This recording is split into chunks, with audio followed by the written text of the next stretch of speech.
오직 한국만 가능했던 작업에 전 세계가 놀랬습니다. 안녕하세요. 믿음의 뉴스룸입니다.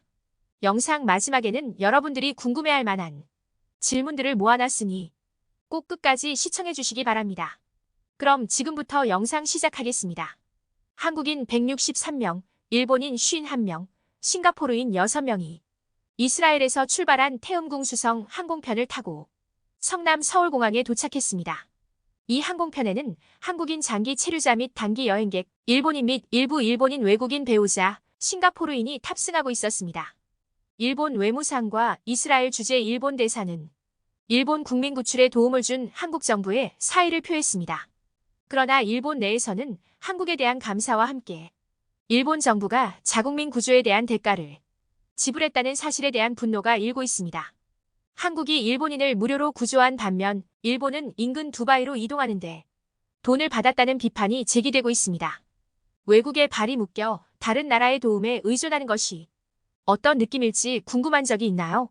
자세한 내용을 살펴보고 이 구조작전에 대한 다양한 관점을 살펴보세요.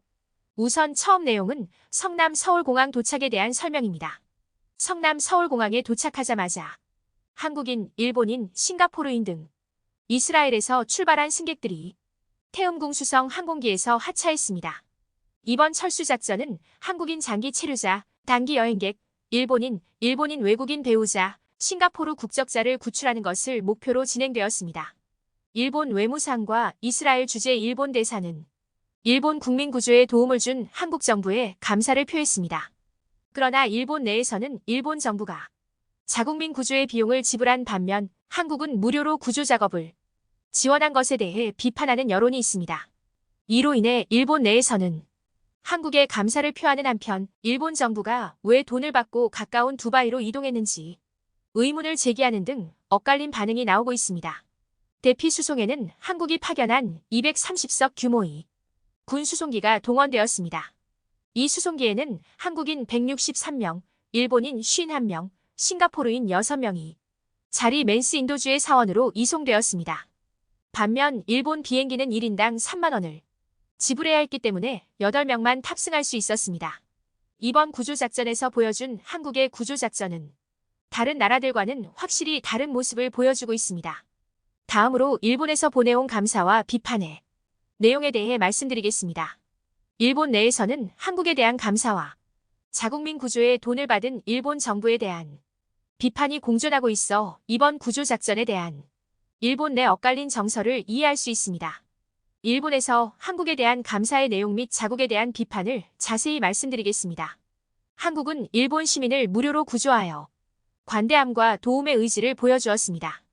일본 정부가 자국민 구조에 대한 대가를 받았다는 사실은 도덕적 책임의 문제로 여겨집니다.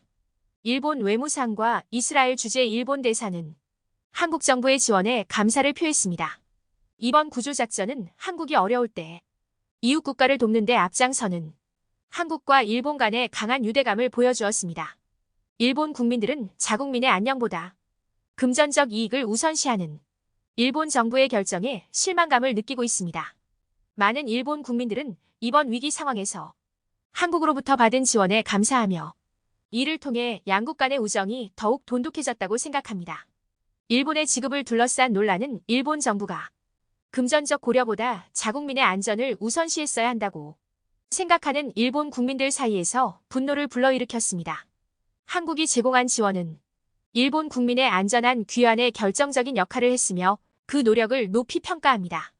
일본 정부에 대한 비판은 위기 상황에서 투명성과 윤리적 의사결정의 필요성을 강조합니다. 일본의 자국민 구조 비용 지불을 둘러싼 논란은 이미 복잡한 상황에 또 다른 층위를 추가합니다.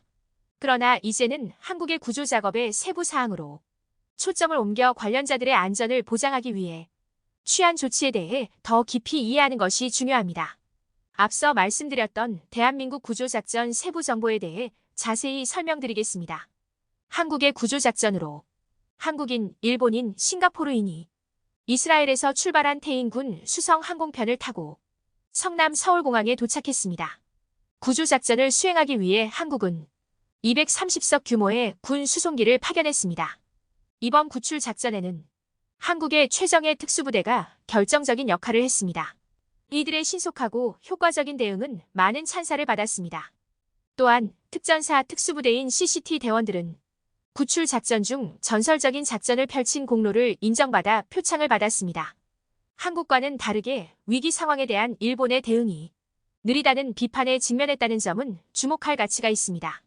일본 대사가 먼저 철수하기로 한 결정은 부정적으로 비춰졌고 기시다 총리의 늦은 의사결정은 흠결로 여겨졌습니다. 이러한 비판은 일본의 대응과 한국의 효율적이고 시기적절한 구조작전 사이의 극명한 대조를 강조합니다. 다음 내용은 앞서 말씀드렸던 일본의 위기 대응과 여론에 대해 자세히 설명드리겠습니다. 일본의 위기 대응과 최근 구조 작업에 대한 일본 내 여론은 엇갈리고 있습니다. 일부 네티즌들은 한국의 도움에 감사를 표하는 반면 일본의 상황 대처에 대한 비판과 분노도 있습니다. 주요 논쟁 포인트 중 하나는 일본 정부의 느린 대응입니다. 일본 대사가 자국민 대피에 앞서 먼저 철수하기로 결정한 것은 국민들에게 부정적으로 비춰졌습니다. 또한 기시다 총리의 늦은 의사결정은 위기 대응의 결함으로 간주됩니다. 첫 번째 대사가 먼저 떠난 것에 대한 부정적 인식, 두 번째 기시다 총리의 늑장 의사결정, 세 번째 긴급 상황에서의 세금 배분과 자금 사용에 대한 의문이 제기되고 있습니다.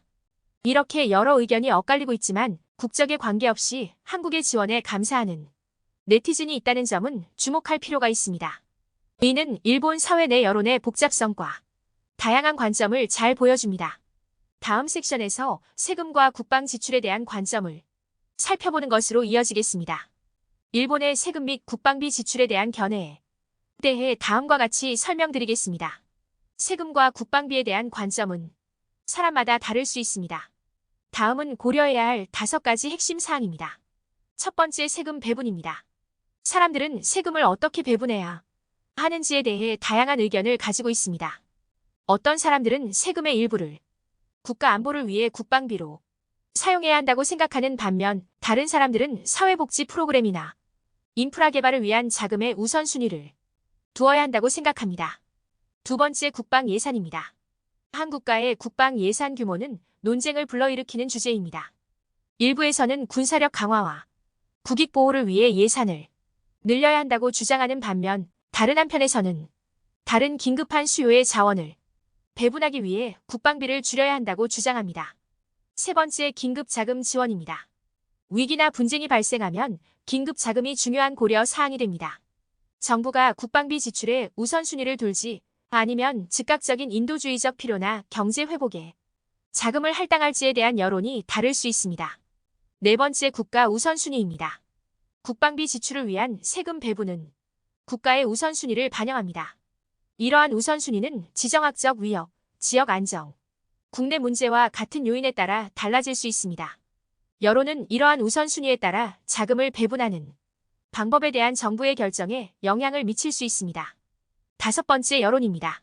일반 대중의 견해는 세금 및 국방 정책을 형성하는 데 중요한 역할을 합니다. 어떤 사람들은 국방비 지출이 국가 안보에 중요하다고 생각하여 국방비 지출 증가를 지지할 수 있습니다. 다른 사람들은 예산 배분의 효율성과 투명성에 의문을 제기하며 이러한 지출을 비판할 수 있습니다. 세금과 국방비에 대한 관점은 개인의 신념, 사회 경제적 요인, 지정학적 상황에 따라 다를 수 있다는 점을 인식하는 것이 중요합니다. 여론과 정치적 담론은 세금 배분과 국방 예산 결정의 방향을 형성하는 데 중요한 역할을 합니다. 마지막으로 여러분들이 궁금해할 만한 질문들을 정리해 보겠습니다. 끝까지 시청 부탁드립니다. 일본 국민 구조에 대해 한국 정부에 감사를 표한 사람은 누구인가요? 일본 대사와 외무상은 일본 국민 구조에 도움을 준 한국에 감사를 표했습니다. 또한 정부 지원금을 둘러싼 논란에도 불구하고 이번 구조 작업에 대한 한국의 지원에 대한 감사는 여전합니다. 구조 활동을 조율하는 데 있어 일본 대사의 역할에 대해서도 의문이 제기되고 있습니다. 구조 작전에 대한 대중의 인식은 다양하며 일부에서는 일본의 행동을 비판하고 다른 일부에서는 한국의 도움을 높이 평가하고 있습니다. 일본 비행기는 몇 명을 태울 수 있으며 그 이유는 무엇인가요? 일본 비행기는 정원이 제한되어 있어 8명만 태울 수 있었습니다. 일본 정부는 특정 이유로 인해 구조작전 비용을 지불했습니다.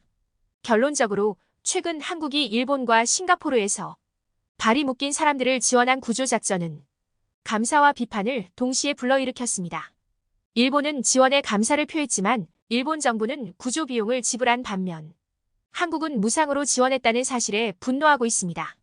이로 인해 비상시 자금 배분에 대한 의문이 제기되고 세금, 국방비 지출, 국제 협력에 대한 다양한 관점이 부각되었습니다. 이번 주제에 대해 여러분들은 어떻게 생각하시나요? 여러분들의 의견을 댓글로 남겨주시면 다음 영상에 긍정적으로 반영하도록 하겠습니다. 유익하셨다면 구독과 좋아요 부탁드립니다. 감사합니다.